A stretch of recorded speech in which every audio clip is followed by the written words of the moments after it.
రాయచూరు జిల్లా సింధనూరు సమీపంలోని హోసల్లి camp Gangavathi road ఒక్కసారిగా జనసంద్రమైంది. తెలుగువారి ఆత్మగౌరవానికి నిలువుటద్దం స్వర్గీయ నందమూరి తారక రామారావు విగ్రహాన్ని ఆవిష్కరించడంతో మంత్రి నారా లోకేష్ కర్ణాటక పర్యటన అట్టహాసంగా మొదలయ్యింది. విగ్రహాన్ని ఆవిష్కరించిన అనంతరం లోకేష్ మాట్లాడుతూ తెలుగువాడు ప్రపంచంలో ఎక్కడున్నా తన మూలాలను, తన అస్తిత్వాన్ని ఎప్పటికీ మరిచిపోడు అని గర్వంగా చెప్పారు. ఆ తరువాత అక్కడే కొత్తగా కట్టిన శ్రీకృష్ణ దేవరాయ సైనిక్ స్కూల్ మరియు హాస్టల్ భవనాన్ని ప్రారంభించి చదువు ద్వారానే పిల్లల భవిష్యత్తు మారుతుందని నమ్మే విద్యాశాఖ మంత్రిగా తన బాధ్యతను చాటుకున్నారు. నిజానికి ఈ పర్యటన వెనుక ఒక గొప్ప ఆత్మీయత దాగి ఉంది. గతంలో చంద్రబాబు నాయుడు కష్టాల్లో ఉన్నప్పుడు ఆయనను అరెస్టు చేసినప్పుడు సింధనూరు మరియు రాయచూరు ప్రజలు తమ ఇంట్లో మనిషికి ఆపద వచ్చినట్లు స్పందించారు. సుమారు 53 రోజుల పాటు వర్షం, ఎండ అనకుండా రోడ్ల మీద నిలబడి పోరాటం చేశారు. ఆనాడు తమ కుటుంబానికి అండగా నిలిచిన ప్రతి ఒక్కరికి స్వయంగా కృతజ్ఞతలు చెప్పాలని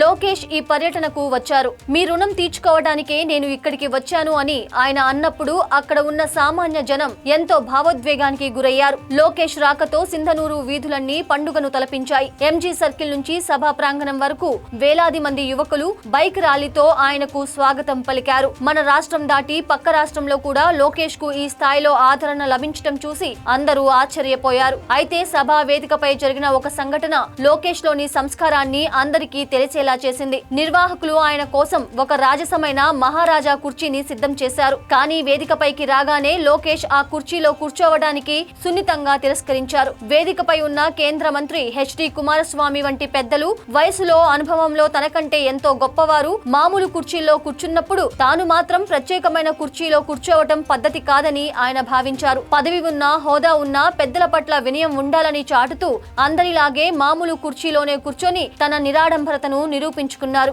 అధికారం చూసి అహంకారం రాని నాయకుడు, అచ్చం తండ్రి చంద్రబాబు లాగే చాలా సింపుల్ అంటూ జనం లోకేష్ పై ప్రశంసల వర్షం కురిపిస్తున్నారు. ఈ పర్యటనతో లోకేష్ కేవలం ఒక మంత్రిగానే కాకుండా ప్రతి తెలుగువాడి ఇంటి మనిషిలా ప్రజల మనసుల్లో నిలిచిపోయారు.